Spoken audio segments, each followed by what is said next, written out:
Hello student, welcome to my channel शिक्षा संज्ञान. Today we will going to discuss about the autonomic nervous system. So हम देखते हैं यहाँ पे चैप्टर 6 जिसमें आपको पढ़ना है drug acting on autonomic nervous system. तो पहले तो हम इसके इम्पॉर्टेंट क्वेश्चन डिस्कस कर लेते हैं कि क्या क्या क्वेश्चंस यहाँ से बन सकते हैं. सबसे पहला क्वेश्चन है आपका describe the sympathomimetic agent, explain the direct acting agent and indirect acting agent with example dopamine, naphazoline and norepinephrine. इसके बाद हम बात करते हैं second question explain adrenergic antagonist and write note on propranolol. Now the third write the short note on cholinergic blocking agent with example atropine sulphate. And fourth example the synthetic cholinergic blocking agent dicyclomine hydrochloride. And fifth, write the short note on cholinergic agent and related agent like acetylcholine and neostigmine. इसमें हमने जितने भी questions देखे हैं इसमें आपके syllabus में जितनी ड्रग इम्पॉर्टेंट है वो सारी इसमें हमने कंसिडर की हैं. डोपामीन, नेफाजोलिन, नॉरएपिनेफ्रिन, एट्रोपिन सल्फेट हो गया, प्रोप्रेनिलोल हो गया, आपका डाइसाइक्लोमीन हो गया एंड एसिटाइलकोलिन, नियोस्टिग्मिन. ओके अब हम समझते हैं यहाँ पे सबसे पहला क्वेश्चन है, हम इसको समझेंगे. Describe the sympathomimetic agent, explain the direct acting, indirect acting with example dopamine, naphazoline and norepinephrine. तो हम देखते हैं सिम्पैथोमाइमेटिक एजेंट क्या है. तो सिम्पैथोमाइमेटिक एजेंट को देखने से पहले हम यहाँ समझते हैं ये सारी जो ड्रग है ये एक्ट करेगी ऑटोनॉमिक नर्वस सिस्टम में. तो हम देखते हैं कि ऑटोनॉमिक नर्वस सिस्टम क्या होता है. नर्वस सिस्टम तो सबको पता है बट हम इसको थोड़ा सा इसकी स्टडी कर लेते हैं कि ऑटोनॉमिक नर्वस सिस्टम क्या है. Okay so now start. सबसे पहले हम देखते हैं nervous system. Nervous system is divided into two parts. First है हमारा central nervous system and second है peripheral nervous system. Nervous system को टू पार्ट में डिवाइड किया है. अब हम सबसे पहले देखते हैं कि सेंट्रल नर्वस सिस्टम क्या है, इसमें कौन से ऑर्गन्स आते हैं. सबसे पहले हमारा आता है brain and spinal cord. Brain और स्पाइनल कोड जो आता है हमारा सेंट्रल नर्वस सिस्टम में आते हैं, जिसमें ब्रेन के पार्ट्स होंगे और स्पाइनल कोड के पार्ट होंगे. तो हम देखते हैं ब्रेन के कौन कौन से पार्ट्स हो सकते हैं. होते हैं thalamus, hypothalamus, pituitary gland, mid brain, cerebellum, cerebrum. जितने भी पार्ट्स होते हैं ये सब किसके हैं, ब्रेन के. इसके बाद हम बात करते हैं स्पाइनल कोड. स्पाइनल कोड में हमारे cervical spinal cord, thoracic spinal cord, lumbar, sacral spinal cord. तो ये हमारे पार्ट्स हो गए किसके, स्पाइनल कोड के. Brain and spinal codes it's a parts of central nervous system. ठीक है, ये हमारा हो गया CNS. इसके बाद हम बात करते हैं PNS की. PNS को भी यहाँ पे क्लासीफाई किया गया है टू टाइप से. पहला होता है हमारा ऑटोनॉमिक नर्वस सिस्टम और सेकेंड है सोमेटिक नर्वस सिस्टम. पहले देखते हैं हम autonomic nervous system. Communicates with internal organ and gland and involuntary muscles. इसमें जो ऑटोनॉमिक सिस्टम होता है, ऑटोनॉमिक नर्वस सिस्टम, इसमें हम बॉडी के इंटरनल ऑर्गन्स एंड ग्लैंड्स की बात करते हैं.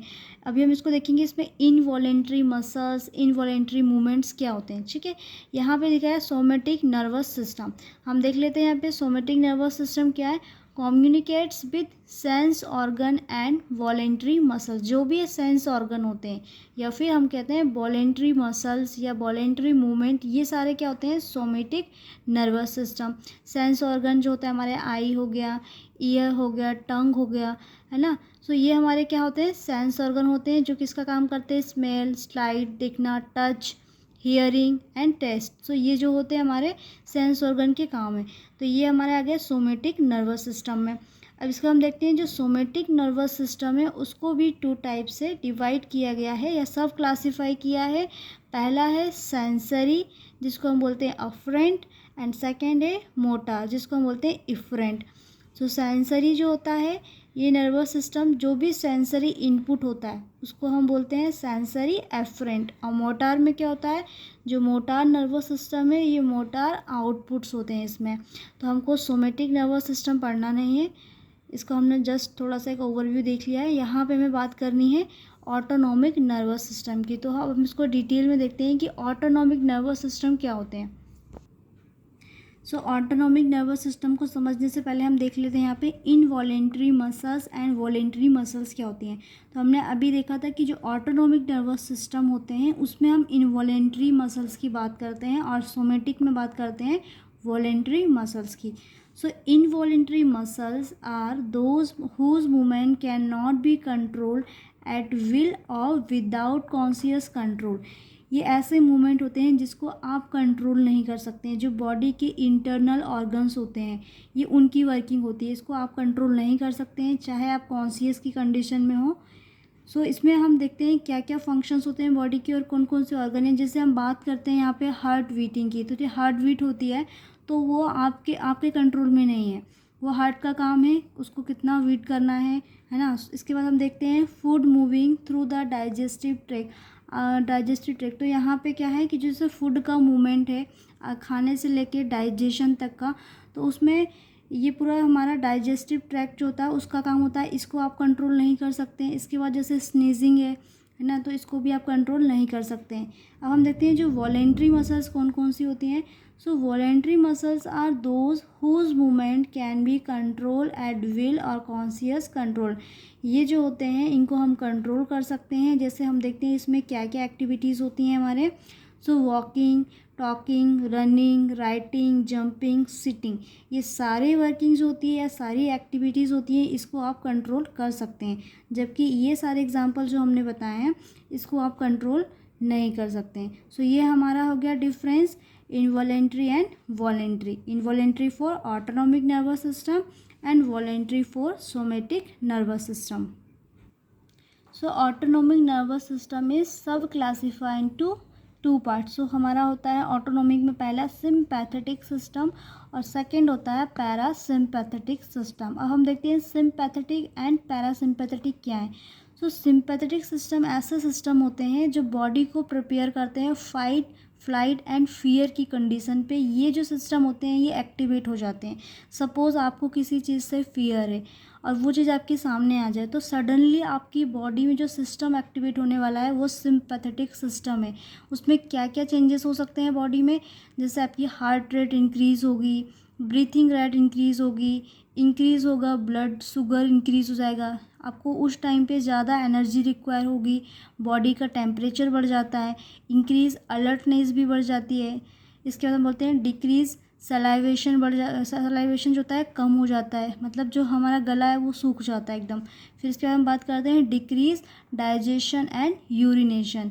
सो हम देखते हैं यहाँ पे कौन कौन से फैक्टर्स होते हैं जो इंक्रीज़ होते हैं और कौन से फैक्टर है जो डिक्रीज़ होते हैं जब सिम्पैथेटिक सिस्टम एक्टिवेट होता है। सो इसके लिए हम बोलते हैं फाइट, फ्लाइट और एक और होता है फियर। सो ये इनके लिए होता है। इसके बाद हम बात करते हैं पैरासिम्पैथेटिक सिस्टम। सो पैरासिम्पैथेटिक सिस्टम ऐसे सिस्टम होते हैं जो बॉडी को इनहिबिट करते हैं फ्रॉम ओवर वर्किंग से, मतलब स्ट्रेसलेस होता है और हम कह सकते हैं एक काम कंडीशन होती है। सो इसमें को हम बोलते हैं रेस्ट एंड डाइजेस्ट बोलते हैं। इसमें हमारे क्या क्या होता है जब ये पैरासिम्पैथेटिक सिस्टम एक्टिवेट होता है। सो हार्ट रेट डिक्रीज़ हो जाती है, डिक्रीज़ होता है ब्रीथिंग रेट डिक्रीज़ हो जाएगा, blood sugar, decrease temperature, decrease alertness, increase salivation, increase digestion and urination. So हमने देखा कि सिंपैथेटिक सिस्टम के एक्टिवेशन से सडनली बॉडी में क्या चेंजेस हो रहे हैं और पैरासिम्पैथेटिक सिस्टम के एक्टिवेट होने से बॉडी में क्या चेंजेस होते हैं। सो इसको हम बोलते हैं फाइट, फ्लाइट एंड फियर, और जो पैरासिम्पैथेटिक है एक रेस्ट एंड डाइजेस्ट वाली कंडीशन है। सो हमने देख लिया यहाँ पे। ओके, सो हम देखते हैं सिम्पैथोमाइमेटिक एजेंट क्या है। इसके नाम लिखा है सिम्पैथो, यहाँ पे हमारे सिम्पैथेटिक सिस्टम की बात हो रही है, नर्वस सिस्टम, और माइमेटिक मतलब होता है मिमिक्री करने वाले एजेंट। तो हम देखते हैं फर्स्ट लाइन क्या है।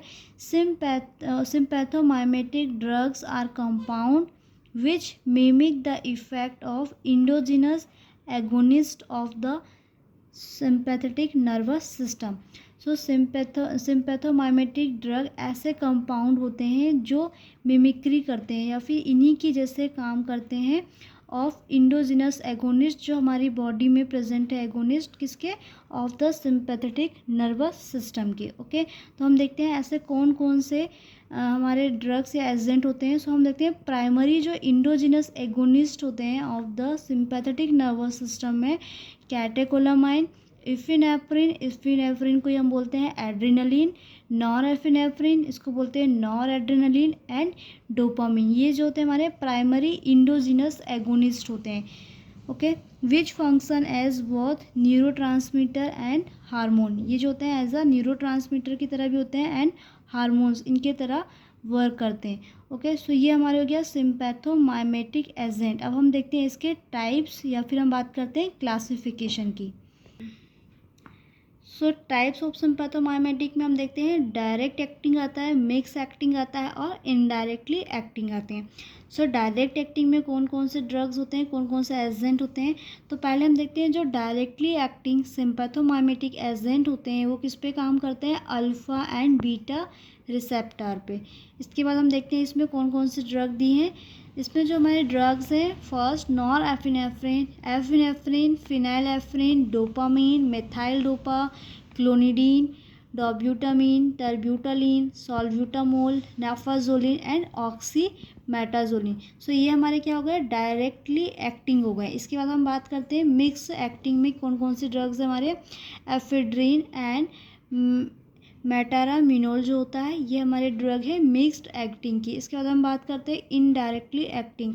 सो इनडायरेक्टली एक्टिंग जो होते हैं इसमें हमारी ड्रग्स आती हैं हाइड्रोक्सी एम्फिटामिन, सुडोएफेड्रिन एंड प्रोपाइल हेक्साड्रिन। सो ये हमारा होगा इनडायरेक्टली एक्टिंग, या हम पहले इसको बोल सकते हैं ये टाइप्स हैं किसके, सिंपैथोमाइमेटिक के, डायरेक्टली एक्टिंग, मिक्स एक्टिंग और इनडायरेक्टली एक्टिंग। इसी में हम इसको क्लासिफिकेशन भी बोल सकते हैं। क्लासिफिकेशन में हम इसके ड्रग्स लिख देंगे, डायरेक्ट एक्टिंग में कौन कौन सी ड्रग्स आने वाली है, मिक्स में कौन सी आएगी एंड इनडायरेक्टली एक्टिंग में। ओके, हाँ, सो हमने यहाँ पे सिंपैथोमाइमेटिक एजेंट देख लिए। इसके बाद डायरेक्ट एक्टिंग एजेंट कौन कौन से हैं, इनडायरेक्टली एक्टिंग एजेंट क्या है। अब हम इसमें देखते हैं एग्जाम्पल में हमें दिया है ड्रग डोपामीन, नेफाजोलिन एंड नॉरएफिनेफ्रिन को समझाना है। तो हम सबसे पहले देखते हैं नॉरएफिनेफ्रिन देन डोपामीन को देखेंगे। तो हमारा फर्स्ट क्वेश्चन हो जाएगा जो मोस्ट इम्पॉर्टेंट है। सो हम देखते हैं नॉरएफिनेफ्रिन।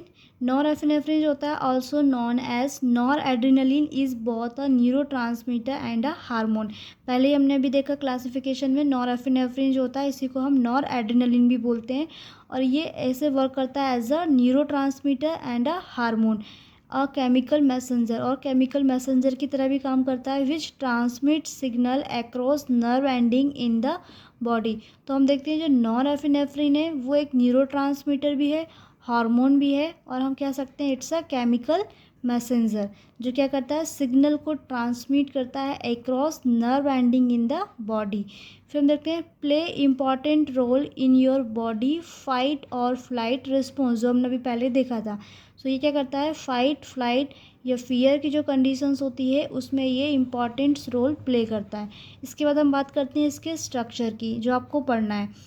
तो इसका स्ट्रक्चर हम देखते हैं, यहाँ पे आप देख रहे हैं बेंजीन की रिंग है। बेंजीन की रिंग में अगर एक OH होता है तो हम उसको बोलते हैं फिनॉल। ठीक है, यहाँ पे कितने OH दिख रहे हैं, 2 OH दिख रहे हैं। तो हमारा ये हो गया बेंजीन 1,2 डायोल। इसके बाद हम देखते हैं यहाँ पे 1 2, यहाँ पे 2 कार्बन, इससे जुड़ा हुआ है एक अमीनो ग्रुप और यहाँ पे लगा हुआ है हाइड्रोक्सी। तो इसका नाम क्या होगा, ये जो आपका इसकी नंबरिंग करेंगे पहले तो हम 1 2 3 4 5 6, तो ये ग्रुप हमारे यहाँ लगे हुए हैं इसलिए हम नंबरिंग यहाँ से करेंगे, सेकंड नंबर इसको देंगे, ये इसकी नंबरिंग हो गई है। अब हम देखते हैं जो 4th पोजीशन है, 4th पोजीशन से ये हमारी साइड चेन जुड़ी हुई है। तो इसमें सबसे पहले हम देखते हैं जो सेकंड पोजीशन है, सेकंड पोजीशन पे क्या जुड़ा हुआ है अमीनो। सो पहले हम लिखेंगे 4, इसके बाद हम ब्रैकेट में इसकी साइड चेन लिखेंगे।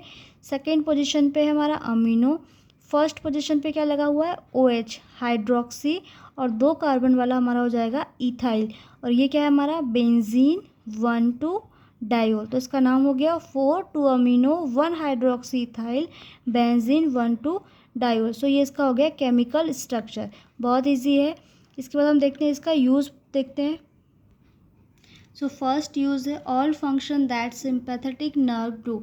तो जितने भी हमारे सिंपैथेटिक नर्व के जो फंक्शंस होते हैं इस सब इसमें यूज़ होता है ये नॉरएपिनेफ्रिन। सेकंड हमारा यूज़ है use in increase BP in acute hypotensive state arising due to trauma, depression और हीमोरेज।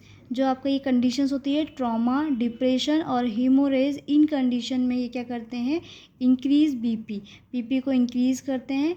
सो ये हमारे हो गए 2 यूज़ हो गए इसके। अब इसके बाद हम बात करते हैं कि stability and storage condition. So first point, solution of norepinephrine can be store in PVC bag at 4 degree Celsius for up to 2 months. Second, should be kept in dry place, do not freeze, protect from light, should be stored at 25 degree Celsius और below। सो यहाँ पे क्या हो गया हमारा room temperature 25 degree जो होता है हमारा, ये क्या होता है रूम टेम्परेचर होता है, इस पर भी रख सकते हैं इससे कम। सो अभी तक हमने जितने भी ड्रग के स्टेबिलिटी या स्टोरेज कंडीशन देखी हैं सभी का सिमिलर है, तो आपको ये सारे पॉइंट सभी में आप लिख सकते हो। इसके बाद हम बात करते हैं इसके फॉर्मूलेशंस की। सो फॉर्मूलेशन में जो इसका फॉर्मूलेशन अवेलेबल है सॉल्यूशन फॉर्म में 1 mg/ml concentrate solution for infusion. Brand name देखते हैं नॉर्बिट, नॉर्थिक्स एंड लेवाटेरेनॉल। सो ये हमारे पॉपुलर ब्रांड नेम हो गए। सो हमने यहाँ पे देख लिया नॉरएपिनेफ्रिन जिसका स्ट्रक्चर आपको याद करना कंपलसरी है। Okay, discuss the important drug is dopamine. So dopamine is the type of monoamine neurotransmitter. सो पहला पॉइंट जो हमारा है हम डोपामिन को बोलते हैं मोनोएमिन न्यूरोट्रांसमीटर। इसके बाद एज अ हार्मोन भी काम करता है। इसके बाद हम सेकेंड पॉइंट की ओर चलते हैं। इट इज़ इनहिबिटरी न्यूरोट्रांसमीटर, ये इनहिबिटरी न्यूरोट्रांसमीटर होता है। Third, Parkinson disease is characterize by a mark reduction of dopamine in basal ganglia. जब वेसल गैंग्लिया में डोपामीन का लेवल कम हो जाता है तब उस कंडीशन में पार्किंसन डिसीज कॉज होती है। Fourth point, play an important role in thinking, emotion, motivation. जो हमारा थिंकिंग होता है या फिर इमोशंस की बात करें या फिर मोटिवेशन की बात करें तो इन सारी एक्टिविटी में ये इम्पॉर्टेंट रोल प्ले करता है। And fifth, it is metabolized by MAO monoamine oxidase and COMT catechol O methyl transferase।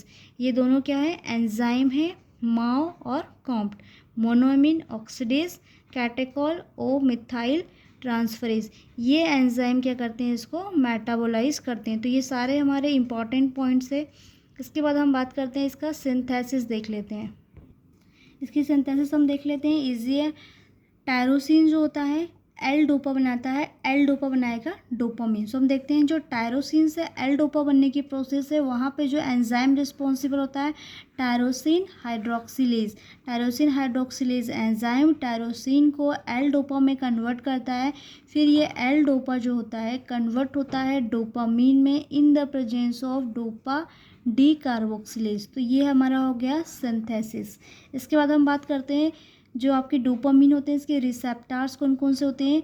Receptor इसके 5 है, D1, D2, D3, D4 and D5। अब हम इसकी लोकेशन देख लेते हैं कि कहाँ कहाँ पे होते हैं। सो D1 रिसेप्टार जो होता है हमारा निग्रोस्ट्राइटल ट्रैक्ट एंड मीजोलिम्बिक में प्रेजेंट होता है। D2 जो होता है हार्ट एंड ब्लड वेसल्स में है। D3 जो होता है CNS सेंट्रल नर्वस सिस्टम में। D4 kidney blood vessels and D5 जो होता है हमारा हाइपोथैलेमस में होता है। सो ये हमारे सारे इंपॉर्टेंट पॉइंट्स है। इसके बाद हम बात करते हैं इसके स्ट्रक्चर की। सो स्ट्रक्चर देखते हैं हम डोपामीन का। अभी हमने जो पहला स्ट्रक्चर देखा था नॉरएपिनेफ्रिन का, वहाँ भी हमने देखा था बेंजीन की रिंग थी, उसमें 1,2-डायोल था। तो यहाँ भी हम देखते हैं बेंजीन की रिंग है और फर्स्ट एंड सेकेंड पोजीशन पे क्या लगा हुआ हाइड्रोक्सी ग्रुप है। जब बेंजीन में 2 OH लगे हो one first and second position पे तो उसको हम बोलते हैं कैटेकॉल। सो ये स्ट्रक्चर हमारा हो गया कैटेकॉल का। यहाँ पे आप देख रहे हैं इथाइल 2 कार्बन वाला और यहाँ पे लगा है NH2 एमीन, ठीक है। सो हम इसका नाम देखते हैं, नाम भी वैसे ही रहेगा इसका। फोर्थ पोजीशन से लगा हुआ है पूरा ग्रुप, फोर्थ पोजीशन से ग्रुप लगा है और सेकेंड पोजीशन पे क्या है हमारा अमीनो है। सो हम लिखेंगे 4 ब्रैकेट में लिखेंगे 2 अमीनो, ये हमारा हो गया इथाइल और ये बेंजीन 1,2-डायोल या फिर हम लिख सकते हैं कैटेकॉल। सो ये हमारा हो गया structure of dopamine. So dopamine का स्ट्रक्चर हो या फिर नॉरएपिनेफ्रिन का हो, दोनों में जो हमारा बेसिक न्यूक्लियस है बेंजीन 1,2 डायोले, बस आपको याद रखना है साइड चेन। इसके बाद हम बात करते हैं it is phenyl ethyl amine, phenyl हो गया, ethyl amine which is substituted by hydroxy group, ये हमारे हाइड्रोक्सी ग्रुप हो गए एट पोजीशन फर्स्ट थर्ड या फिर 2 भी हो सकता है एट फिनाइल। ओके, अब यहाँ पे हम देखते हैं dopamine is precursor of norepinephrine and epinephrine, जो डोपामिन होता है नॉरएपिनेफ्रिन और एपिनेफ्रिन का प्रिकर्सर है। इसके बाद हम आगे चलते हैं। Now discuss the properties of dopamine. So first point, it is crystalline powder and white color, slightly sweet in taste. Melting point is 127 to 128 degree Celsius. इसके बाद हम देखते हैं fourth point, freely soluble in water, soluble in methanol, hot ethanol and aqueous solution of NaOH, KOH, insoluble in ether, benzene, chloroform and toluene। यहाँ पे हमने इसकी solubility की बात करी, किस में सॉल्यूबल है और किस में इनसॉल्यूबल है। इसके बाद हम बात करते हैं इसके स्टोरेज की। सो स्टोरेज भी इसमें सिमिलर है जैसे सभी ड्रग का पढ़ा है। It should be store in a well closed container and protected from light. Now the use. So use में हम देखते हैं first point, it is an adrenergic drug, have sympathomimetic action. Second, it is use to treat hypertension, low cardiac output, poor perfusion of vital organs. Now third, also improve blood flow to kidney. So ये इसके 3 main use हो गए। इसके बाद हम बात करते हैं इसके formulation. Okay, so now the formulation dopamine intravenous infusion BP। इसके बाद हम इसके ब्रांड नेम देखते हैं, Dopacard, dopamine, Domine, Dopasol, Dopacef, Dopa Plus and others में हमारे इंट्रोपिन आ गए। सो जो भी आपको ईजी लगे 2 या 3 ब्रांड नेम आप याद कर सकते हैं इसमें। Okay, so thanks for watching.